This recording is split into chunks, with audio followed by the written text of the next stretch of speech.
BSF এর থেকে কোনো ধরনের উত্তেজনা বা অন্যরকম কোনো কিছু ওটার প্রতিকার করবে হলো বিজিবিকে নির্দেশনা দেওয়া হয়েছে, তারা যে কোনো পরিস্থিতিতে সব সময় প্রস্তুত থাকবে, যে কোনো পরিস্থিতি মোকাবেলা করার জন্য তারা প্রস্তুত থাকবে। সীমান্তে ওই ধরনের কোনো বড় ধরনের কোনো উত্তেজনা নেই। আপনারা তাদের বলবেন, তাদের উদ্বেগের কোনো কারণ নাই, তারা নিরাপত্তা দেওয়ার জন্য আমরা সব সময় প্রস্তুত আছি। তারা সম্পূর্ণ নিরাপদ। বিজিবি সব ধরনের কাজই করবে, আভ্যন্তরীণও কাজ করবে এবং বর্ডারও কাজ করবে, যেহেতু তাদের অবজেক্টিভ যেটা আছে ওইটার ভিতরে দুটোই আছে। ভারতের জনগণ যেমন ধরেন প্রসেশন করছে, ওই ক্ষেত্রে তো আর বিজিবি প্রসেশন করবে না, ওই ক্ষেত্রে প্রসেশন করবে না আপনারা, বাংলাদেশ জনগণ করবে। আর যদি বিএসএফ এর থেকে কোনো ধরনের উত্তেজনা বা অন্যরকম কোনো কিছু ওটার প্রতিকার করবে হলো বিজিবি। ওই রকমই নির্দেশনা আছে, ওই রকমই নির্দেশনা আছে, ওই রকমই নির্দেশনা আছে, প্রস্তুতিও আছে এবং ওই ধরনের প্রস্তুতিও আছে। এলাকা তারা প্রোটেক্ট করবে।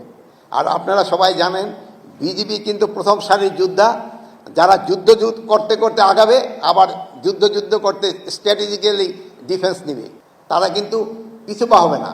বিজিবি যে 4টা ব্যাটালিয়ন আছে, যে শুধু ঢাকার জন্য, এখন কয়টা আমি জানি না, এই 4টা ব্যাটালিয়নের কাজ হলো ডিউরিং ওয়ার ঢাকাকে প্রোটেক্ট করা। যেহেতু আমাদের যে সৈনিক সংখ্যা এখন অবশ্য ডিভিশন অনেক বেড়েছে, পুরা বর্ডারে কিন্তু এটা প্রায় লেগে যায়। মাজার ভাই আবার বলছেন যে অনেক সময় অনেকেই এই বিজিবির বাজেট, সেনাবাহিনীর বাজেট নিয়ে অনেকে কথা বলেন। তো মাজার ভাই আমার মনে হয় এই জিনিসটা সবাই সামনে আনবেন যে বিজিবি এবং সেনাবাহিনীর বাজেটের আরও বহু প্রয়োজন রয়েছে, যেহেতু বাজেট কিন্তু একটা বড় শক্তি। এই বাজেট ছাড়া কিন্তু সামনে আগানো যায় না। তো আমি অপ্রাসঙ্গিক হয়তো কিছু কথা বলে ফেললাম, যেহেতু মাজার ভাই উঠেছিল। তা আপনারা সবাই ভালো থাকেন, এই দোয়া করি।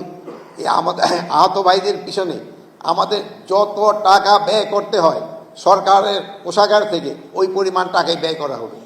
তাদের চিকিৎসা কোনো ধরনের কুশল করা হবে না।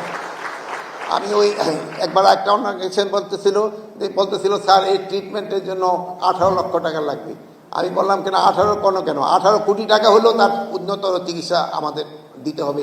এটা আমাদের নৈতিক দায়িত্ব। এটা যদি আমরা না করতে পারি তবে কিন্তু আমরা মানুষের কাছে মুখ দেখাতে পারবো না।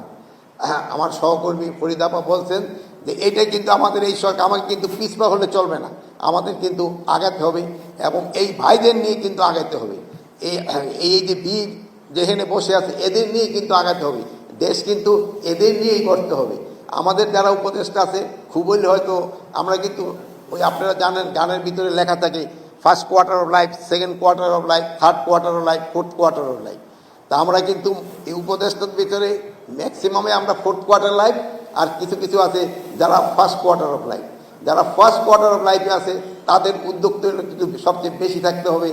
আমরা যারা ফোর্থ কোয়ার্টার অফ লাইফ, আমরা তার যতটা দিয়ে যেতে পারি ওটি আমরা চেষ্টা করব।